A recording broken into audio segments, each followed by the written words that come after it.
প্রিয় ছাত্রছাত্রীরা, আমি সোমা চক্রবর্তী চলে আসলাম আজকে আরেকটি নতুন ভিডিও নিয়ে। আজকে আমি পড়াবো চতুর্থ শ্রেণীর মালগাড়ি কবিতাটি। মালগাড়ি কবিতাটি লিখেছে কবি প্রেমেন্দ্র মিত্র।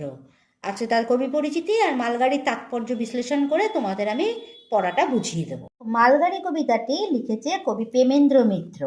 প্রেমেন্দ্র মিত্রর কবিতা হচ্ছে মালগাড়ি। প্রেমেন্দ্র মিত্র সম্বন্ধে আমরা একটু পড়বো কবি পরিচিতিটা। দেখো কি লেখা আছে।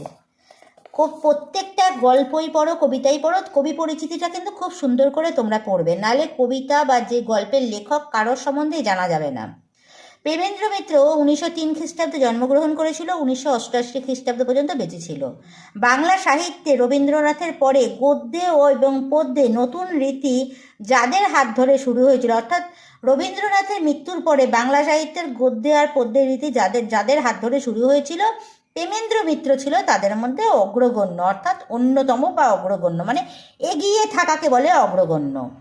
তিনি গল্প, কবিতা, উপন্যাস, শিশু কিশোর সাহিত্য, নাটক, প্রবন্ধ এবং অনুবাদমূলক রচনা সব বিষয়েই সমান দক্ষ ছিলেন।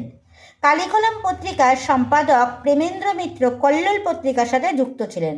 কালিকলম পত্রিকা বলে একটা পত্রিকার সম্পাদক প্রেমেন্দ্র মিত্র কল্লোল পত্রিকার সাথে যুক্ত ছিলেন। তার লেখা বইয়ের নাম দেখো, প্রথমা, সম্রাট, সাগর থেকে ফেরা, এগুলো ভালো করে পড়বে, ইত্যাদি কাব্যগ্রন্থ, পাক, হানাবাড়ি, মিছিল ইত্যাদি উপন্যাস, আর তেলেনাপোতা আবিষ্কার, শুধু কেরানি, শৃঙ্খল, হয়তো ইত্যাদি ছোট গল্প তিনি রচনা করেছেন। ছোটদের জন্য নানান রকমের রহস্য গল্প, গোয়েন্দা কাহিনী লিখেছেন এই প্রেমেন্দ্র মিত্র। দেখো আমি দাগিয়েও দিয়েছি কবি পরিচিতিটা, কোন জায়গাটা ভালো করে পড়তে হবে সেটাও তোমরা দেখে নেবে। ঘনাদা চরিত্রটি প্রেমেন্দ্র মিত্রের অবিস্মরণীয় সৃষ্টি, অর্থাৎ প্রেমেন্দ্র মিত্রের ছদ্মনাম কিন্তু ঘনাদা। আর ঘনাদা চরিত্রটা কে সৃষ্টি করেছেন? না, প্রেমেন্দ্র মিত্র। এটা কিন্তু পরীক্ষায় প্রশ্নেও আসে। কবি তার সাগর থেকে ফেরা কাব্যগ্রন্থের জন্য রবীন্দ্র পুরস্কার এবং একাডেমিক পুরস্কার পেয়েছিলেন। তাহলে কবি এই সাগর থেকে ফেরা একটা কাব্যগ্রন্থ লিখেছিলেন, তার জন্য তিনি রবীন্দ্র পুরস্কার আর একাডেমি পুরস্কার পেয়েছিলেন। এবার দেখো এর মধ্যে যে দুটো প্রশ্ন আছে তোমরা এখান থেকে খুঁজলেই পেয়ে যাবে। কোন পত্রিকার সম্পাদক ছিলেন? তিনি হচ্ছে কালিকলম পত্রিকার সম্পাদক ছিলেন।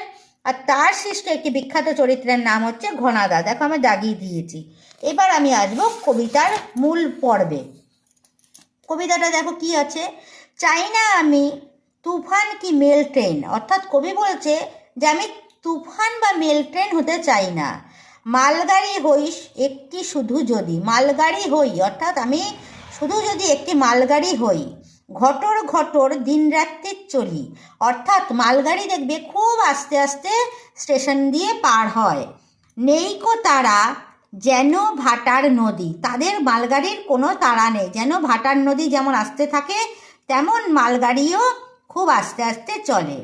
জন্মদিনে মিষ্টি একটা পরী, জন্মদিন হলে যদি একটা মিষ্টি পরী আসে, ভুলে যদি আসে আমার বাড়ি। কবি বলছে যদি জন্মদিনের দিন মিষ্টি একটা পরী ভুল হয়েও আমার বাড়ি আসে, চেয়ে নেব শুধু একটি বর। পরীর কাছ থেকে কবি একটি বর চেয়ে নেবে, বলবো আমায় করো না মালগাড়ি। তাহলে কবি কি বলবে পরীর কাছে?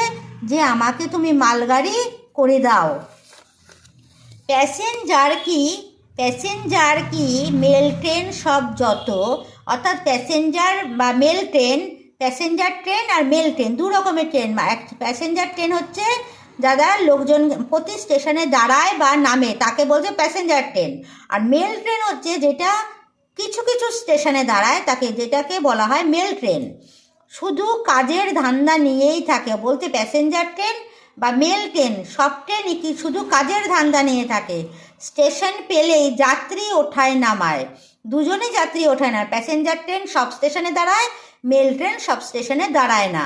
তোমরা নিশ্চয়ই বুঝতে পেরেছো, বা তোমরা যদি বাইরে ঘুরতে যাও যখন তখন দেখবে সবাই মেল ট্রেনে যাতায়াত করে।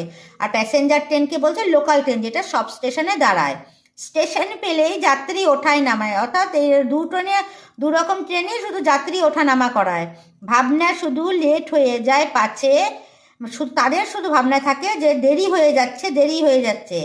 আমার শুধু নেই নিজের খুশির চলা, দায় নেই কো টাইম টেবিল দেখার। আমার শুধু, মানে লেখকের বলছে মালগাড়ি নিজের মতো চলে, লেখক ভাবছে তার কোনো টাইম টেবিল নেই দেখার। যত দূরেই যেখানে যাই নাকো, তাই বলতে যতই দূরে যেখানে যাই নাকো, সারা লাইন শুধু আমার একার। মালগাড়ি শুধু একা একাই সারাদিন লাইন ঢিক ঢিক ঢিক ঢিক অর্থাৎ ঘটর ঘটর চলছে, সেইটাকে কবি তুলনা করছে মালগাড়ির আস্তে আস্তে যাওয়াটাকে। ট্রেনগুলো তো এক লাইনেই ছোটে, ট্রেনগুলো এক লাইনেই ছোটে, যাওয়া আসার বাধা ঠিক ঠিকানা, যাওয়া আসার বাধা তাদের ঠিক ঠিকানা করে, মানে ঠিকানা দিয়ে যাওয়া আসার বাধা থাকে।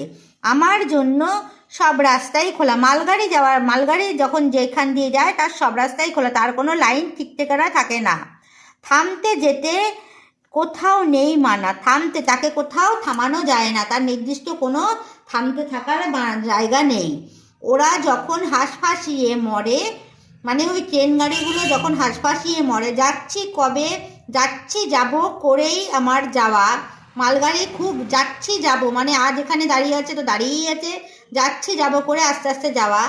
ওরা শুধু পৌঁছতে যায় ছুটে, আমার সুখ তো অশেষ চলতে পাওয়া। মালগাড়ি সারাদিন আস্তে আস্তে করে চলে, সেটাই কবি ভাবছে, সেটাই আসল সুখ, অশেষ চলতে পাওয়া। মানে আস্তে আস্তে মালগাড়িটা যে যাচ্ছে সেটাই কবি চাইছে, যে মানে সেটাই হতে চাইছে কবি, মালগাড়ি হতে চাইছে পরীদের কাছ থেকে আশীর্বাদ নিয়ে, বর নিয়ে, যাতে সে আস্তে আস্তে করে সবসময় চলতে পারে। এইটাই হচ্ছে এই কবিতার মূল তাৎপর্য আর মূল বিশ্লেষণ। আমি তোমাদের দেখো সুন্দর করে কবিতাটা কিন্তু পড়ে আমি বুঝিয়ে দিলাম, তোমরা নিশ্চয়ই বুঝতে পেরেছো।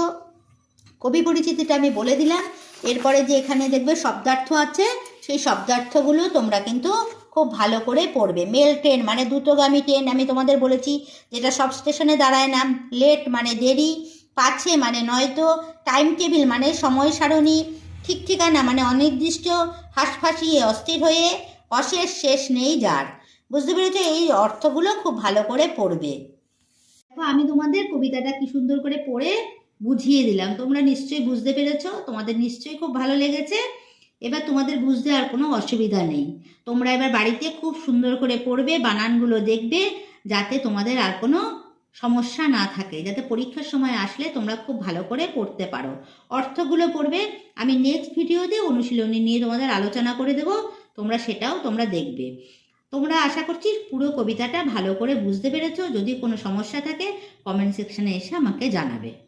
যদি আমার পড়ানোটা তোমাদের ভালো লেগে থাকে তাহলে আমার চ্যানেলটিকে তোমরা সাবস্ক্রাইব করে দিও, আর লাইক শেয়ার কমেন্ট করে এগিয়ে নিয়ে যাও।